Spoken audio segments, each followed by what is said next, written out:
আসসালামু আলাইকুম। আশা করি আপনারা সবাই ভালো আছেন। আলহামদুলিল্লাহ আমিও ভালো আছি। Welcome back to my channel. আজকে আমি আপনাদের সামনে কাঁচা টমেটো দিয়ে ইলিশ মাছের ঝোল রেসিপি নিয়ে হাজির হয়েছি। আশা করি ভিডিওটা আপনাদের ভালো লাগবে। এখন চলুন কীভাবে এই ইলিশ মাছের ঝোল কাঁচা টমেটো দিয়ে বানাতে হয় সেটা আপনাদেরকে দেখিয়ে দেয়। প্যান বসে দিয়ে এটাতে 2 টেবিল স্পুন তেলটা দিয়ে দিয়েছি। এখানে আমি কিছু ইলিশ মাছ নিয়েছি, 4 পিস ইলিশ মাছ এবং মাছের মাথা বা লেজ সহ এখানে আমি 6 পিস নিয়েছি। দিয়ে দিয়েছি লবণ, হাফ টিস্পুন হলুদের পাউডার এবং হাফ টিস্পুন লাল মরিচের পাউডার দিয়ে মাখিয়ে নিচ্ছি। প্রথমে আমি মাছগুলোকে একটু ফ্রাই করে নেব তেলে।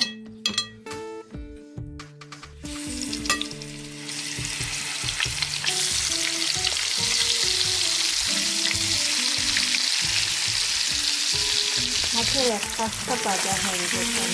মাছগুলোকে একটু উল্টে নিচ্ছি যাতে পাশে একটু সমানভাবে আমি ভেজে নেব।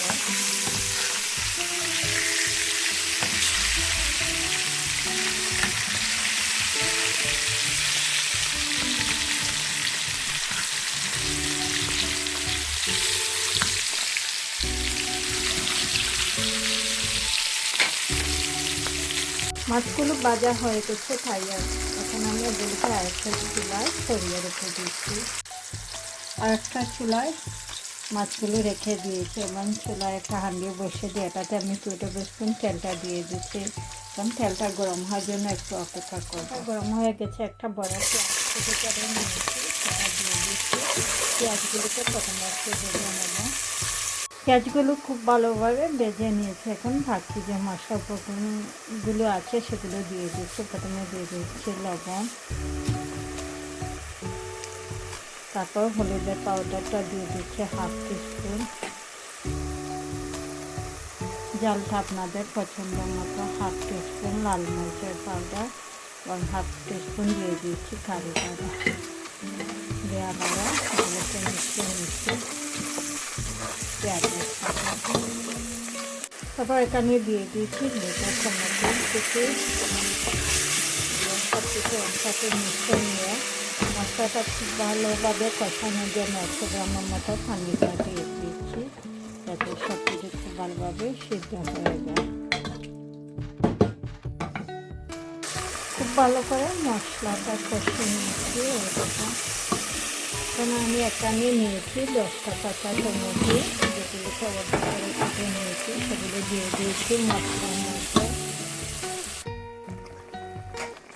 তারপর এখানে আমি যে মাছগুলো ভেজে নিয়েছি সেগুলো দিয়ে দিচ্ছি।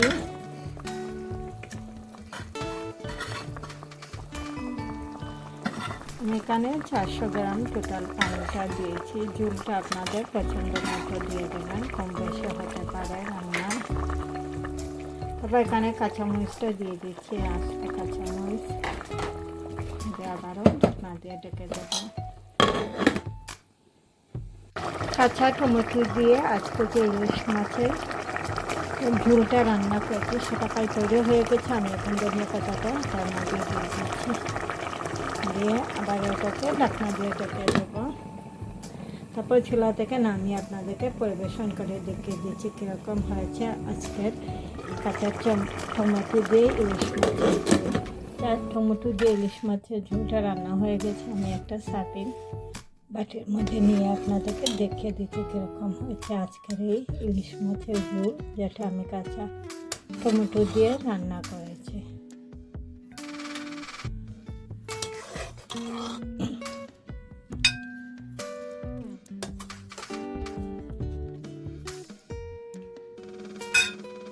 কাঁচা টমেটো দিয়ে বানানো ইলিশ মাছের ঝোল রেসিপিটা তৈরি হয়ে গেছে। আমি একটা সার্ভিং বাটির মধ্যে নিয়ে নিয়েছি। খুবই মজাদার এই ঝোল রেসিপি।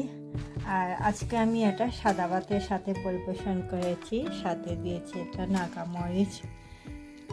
আপনাদের যদি আমার ভিডিওটা ভালো লাগে লাইক কমেন্ট এবং ফ্রেন্ডদেরকে শেয়ার করবেন। আর যারা এখনও আমার চ্যানেলটাকে সাবস্ক্রাইব করে নয়, আশা করি নতুন আরও রেসিপি দেখার জন্য আমার চ্যানেলটাকে সাবস্ক্রাইব করতে ভুলবেন না। আর আপনারা চাইলে আমার ইউটিউব চ্যানেলে আরও অনেক রেসিপি আছে ইলিশ মাছের, কিংবা আরও বিভিন্ন রকমের মাছের রেসিপি আছে, চাইলে সেগুলোও দেখে নিতে পারে। সবাই ভালো থাকেন, সুস্থ থাকেন। ইনশাআল্লাহ আবারও নতুন কোনো ভিডিও নিয়ে আপনাদের সামনে হাজির হব। আল্লাহ হাফেজ।